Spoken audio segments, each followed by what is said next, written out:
G'day guys, And here. Welcome back to the Black Knight Off-Road channel. Today we're coming to you from the magical and mysterious far north Queensland, specifically the beautiful Cooktown.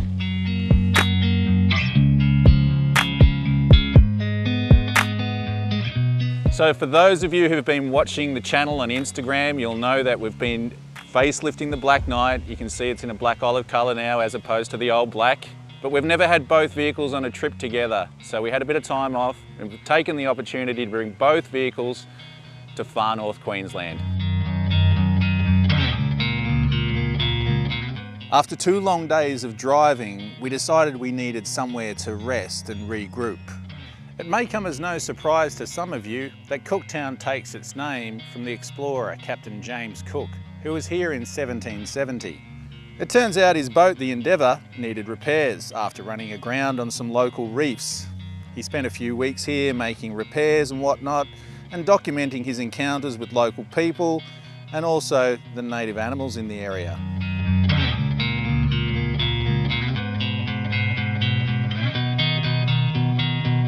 After completing the repairs, he ventured further north to discover the Cape York Peninsula.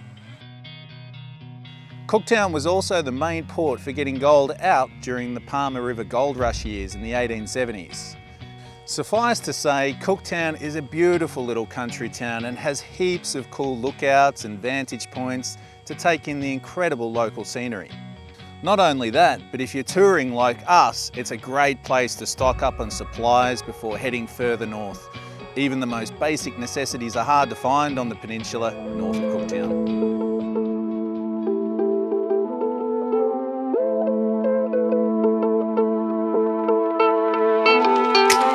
So my personal history with Cape York is a little bit checkered. On my maiden voyage to Cape York, I decided to do Cape Melville first. I said, oh yeah, let's go to Cape Melville, we'll check that out, then we'll do the tip. Well, the trip didn't get any further than Cape Melville. I had to call an expensive taxi using the old GME EPIRB here, which literally saved my ass. So as you can imagine, this area fills me with a mixture of fear and fascination. I love the remoteness of this area, the abyss of adventure that is the Cape York Peninsula.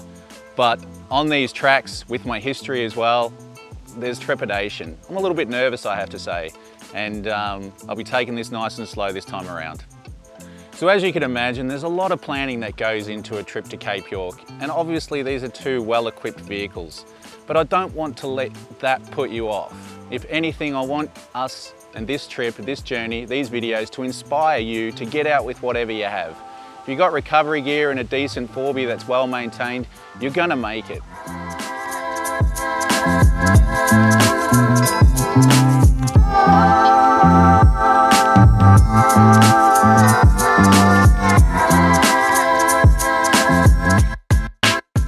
So speaking of the itinerary, the first track on the menu is the old coach road in the Palmer River goldfields, once a hugely bustling area of gold prospectors that holds a lot of fascination for me, so I can't wait to check that one out.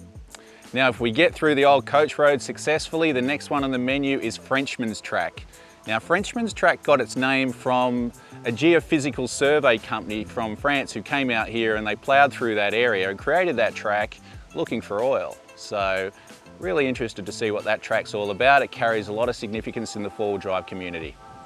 Last on the menu is one I'm sure you'll all know, the old tally track. No trip to the Cape is complete without an attempt of the old tally track. Lots of creek crossings, water, mud, all of the juicy stuff of 4-wheel driving, and one of the big reasons we come here in the first place. Now obviously the cherry on top of the cake of the Cape York adventure is the tip. It's why we make all these sacrifices, do all these tracks, go through this hardship to take that photo with that sign. So after we've recharged our supplies, we took the opportunity for a little bit of R&R before heading west to Laura to get ready for the old coach road.